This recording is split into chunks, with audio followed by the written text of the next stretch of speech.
Zdravím všechny příznivce karavaningu a vestaveb obzvlášť.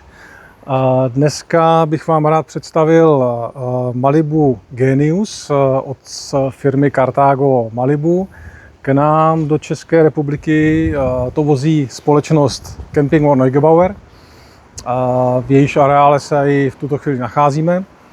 A samotný název Genius je z toho důvodu, kdy se podařilo společnosti Carthago postavit na 6metrový Mercedesu vlastně vozidlo do 3,5 tuny pro 4 osoby k otypování. Samotný Genius vlastně má délku 6 metrů 41 cm. Je postavený na podvozku Mercedes Sprinter se zadním náhonem s motorizací buď 170 nebo 190 koní a vlastně v nějakých 4 různých barevných provedeních. Když se podíváme dál na vozidlo, vidíme vlastně polepy, který Malibu samozřejmě se snaží se odlišit od ostatních výrobců. Tady už vidíme prodloužení tou skořepinou, který vlastně nám umožní mít v tom vozidle podélné spaní, což si pak následně vlastně ukážeme. Otvírání klasický boční s možným dovíráním, což už je v dnešní době relativně standardem u těchto vozidel. Vidíme markízu, osvětlení markízy, což je asi určitě v dnešní době taková jakoby nutnost pro všechny karavanisty, kteří někde kempují, ať už samozřejmě v kempu, kde to je samozřejmě jasný, na divoko je to samozřejmě na pováženou, jestli vám to umožní nebo neumožní ten daný prostor.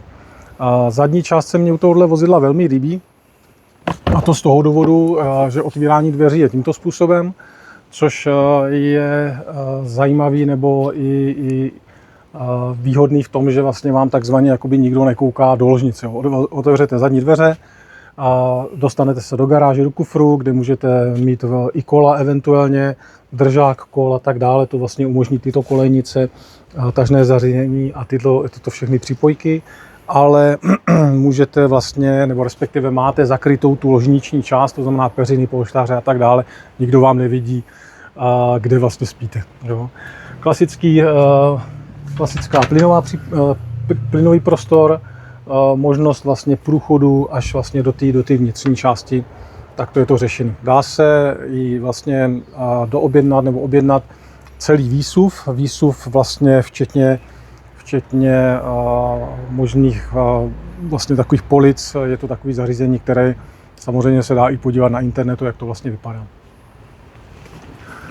Tak, digitální couvací kamera, určitě nutnost u těchto vozidel, abyste viděli, co se za váma děje.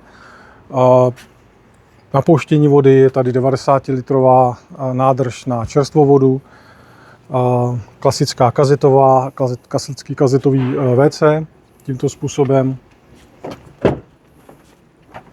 Samozřejmě, když nahlédneme dovnitř, v tom vozidle najdeme všechno, co je důležité, a to je samozřejmě multifunkční volant, jízdní asistenti, digitální autorádio MBUX 10palcový, včetně navigace a ovládání toho vozidla. To samozřejmě je už asi v dnešní době naprostým standardem.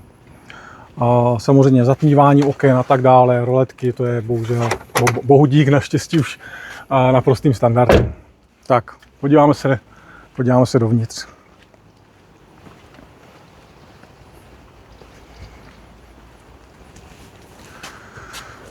Moskytiéra ve dveřích.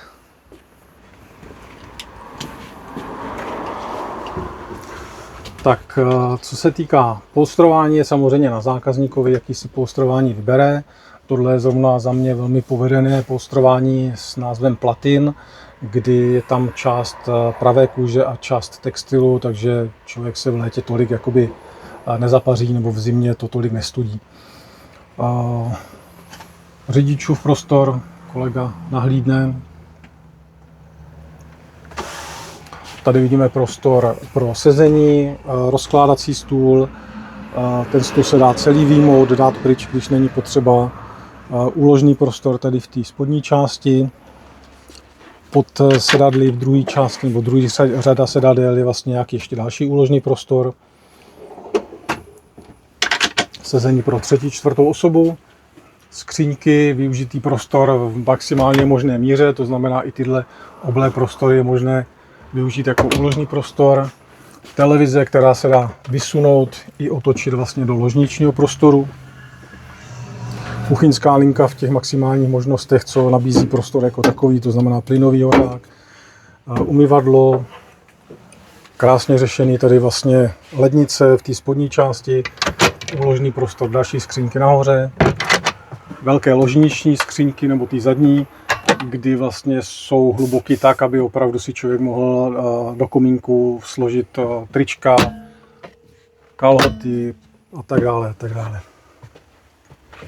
Tak, úložný prostor můžeme vidět i tady v té části, pokud zvedneme dveře, vidíme vlastně garážový prostor, úložný prostor vpravo, úložný prostor vlevo.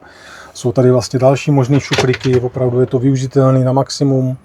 Jak to jen možný, i v těch schůdkách je vlastně úložný prostor jako takový. Tady se efektivně dá otevřít ta přepážka, tak aby jsme se dostali eventuálně i vlastně do té garáže. Tak, podélné spaní jsme si říkali, tady ho i vidíme fyzicky, kdy vlastně nám nabízí velkorysé spaní uprostřed schůdek, takže spaní obrovský, zadní okno. Podíváme se ještě do koupelny.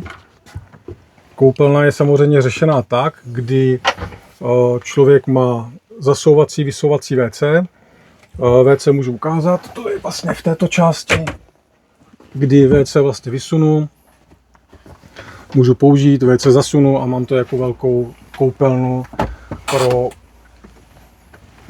pro vlastně vyčištění si zuby, pro hygienu večerní a tak dále, pro sprchování.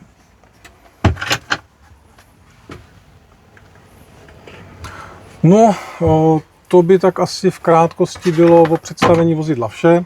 Kolega ještě ukazuje s kamerou, jak se dá vlastně přední část a zadní část předělit, aby vlastně ta zadní posádka měla eventuálně klid, nějaké prodloužené spaní.